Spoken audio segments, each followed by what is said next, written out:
Hello, channel पे आने के लिए थैंक यू।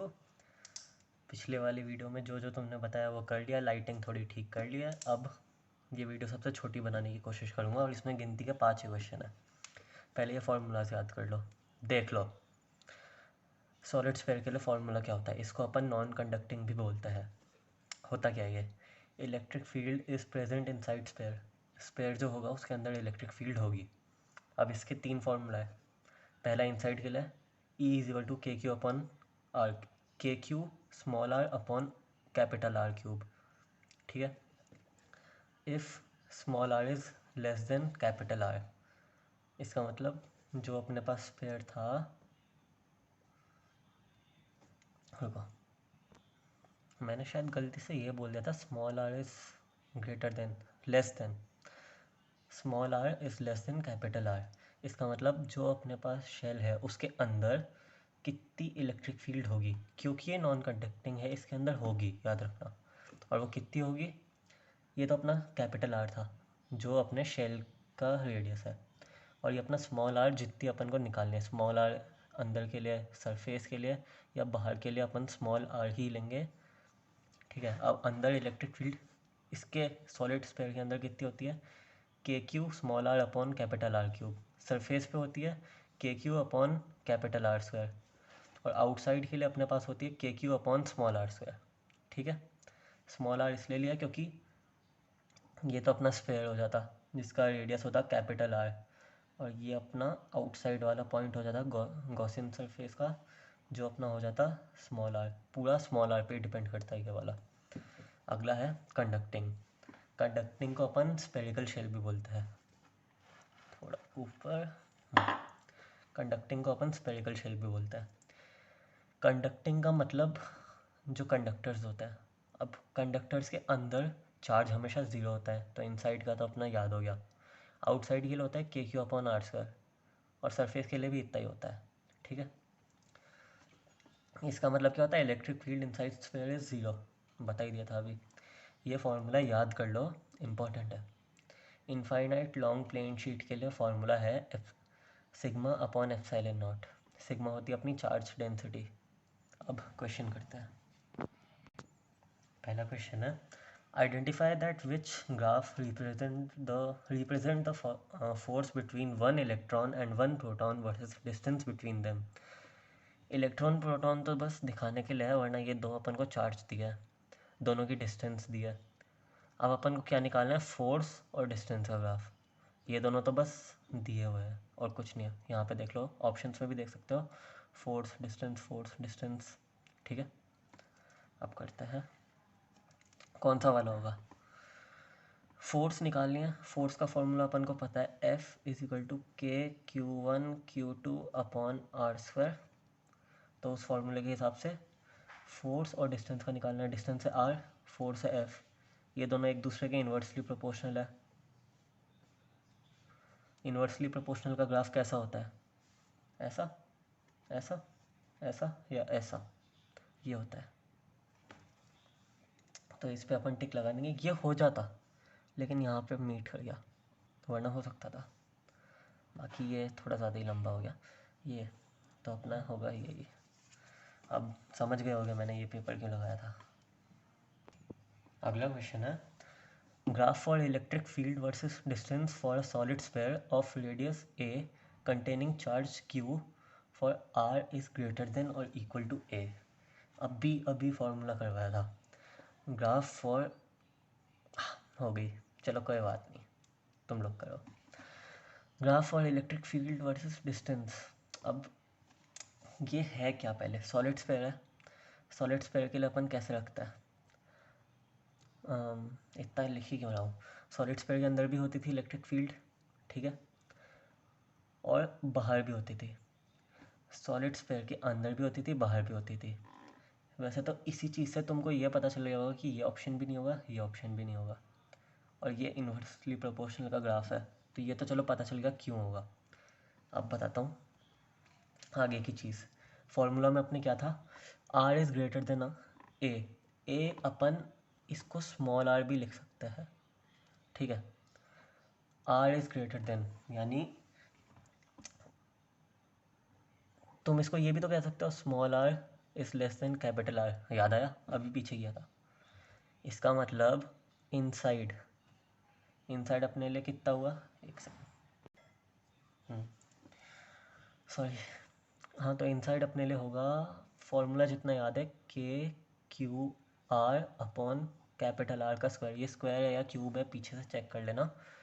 अपना ये पूरा इस आर पे डिपेंड करता है, क्योंकि अपन को ए अपन ने आर को ही माना है, तो इसकी जगह ए लिख लो, k q a upon r square. ये है अपना electric field due to solid square. अब ये ए ही है ना, अपने ग्राफ में ए है। अगर अपन के कैपिटल आर होता तो अपन उसके रिस्पेक्ट में देखते, लेकिन अभी अपने पास ए है, ए के रिस्पेक्ट में देखना है। ई और ए क्या है, E is directly proportional to ए, यानी जैसे जैसे अपनी डिस्टेंस बढ़ेगी अपना इलेक्ट्रिक फील्ड बढ़ेगा। इलेक्ट्रिक फील्ड बढ़ेगा इसलिए वो डायरेक्टली प्रोपोर्शनल का ग्राफ स्ट्रेट लाइन होता है, आगे स्ट्रेट लाइन। अब उस ये अपना सरफेस आ गया, डॉट डॉट डॉट है, ये अपना सरफेस आ गया। अब इस सरफेस तक जैसे ही पहुँचेंगे उसके बाद इलेक्ट्रिक फील्ड इन्वर्सली प्रोपोर्शनल होगी आर स्क्वायर के। फॉर्मूला में भी था k q upon r square, जब आउटसाइड के लिए निकालता है, ठीक है। वो वाली तो वीडियो रुक गई, बैटरी कम थी। अगला है take the graph for Coulomb force versus 1/r square where r is the distance between the two charges. आप इसमें कहना क्या चाहता है, एक फोर्स का ग्राफ निकालना है और एक 1/r स्क्वायर का। जब अपन फोर्स और r का निकालते हैं तो ये इन्वर्सली प्रोपोर्शनल थे, फोर्स और r थे अपना इन्वर्सली प्रोपोर्शनल। हो गया कैमरा ख़राब, कोई बात नहीं, हाँ इसको एक बार ठीक करता हूँ, हो गया ठीक। फोर्स और r इन्वर्सली प्रोपोर्शनल थे, ठीक है। लेकिन अब अपन को सीधा 1/r का पूछा है, तो इसमें अपना ग्राफ होगा डायरेक्टली प्रोपोर्शनल। अगर मान लो ये फोर्स है, ये 1/r स्क्वायर है, ठीक है। अब अगर मैं ये फोर्स को बढ़ाऊँ तो ये r कम होएगा, अगर मैं r को बढ़ाऊँ तो ये फोर्स कम होएगा। ये था अपना फोर्स और r का ग्राफ। अब अपन को 1/r स्क्वायर का बोला है, यानी अपन को अगर अपन को 1/r स्क्वायर की वैल्यू दी है तो क्या होगा, जैसे मान लो 1/r स्क्वायर की वैल्यू दे दी मेरे को 5, तो फोर्स भी अपना क्या आ जाएगा 5। तो जैसे जैसे मैं r बढ़ा रहा हूँ वैसे वैसे अपना फोर्स भी बढ़ रहा है। अपन को r की वैल्यू नहीं दी, अपन को 1/r की वैल्यू दी है, तो उससे अपना सीधा सीधा फोर्स निकल रहा है। इसका मतलब इसका ग्राफ होगा डायरेक्टली प्रोपोर्शनल। अब डायरेक्टली प्रोपोर्शनल का एक ही ग्राफ दिख रहा है यहाँ पे, टिक कर दो, ठीक है। अब अगला क्वेश्चन देखते हैं, ये वाला देखना, graph for electric field versus distance for a spherical shell of radius d containing charge q for r is greater than और इक्वल टू d।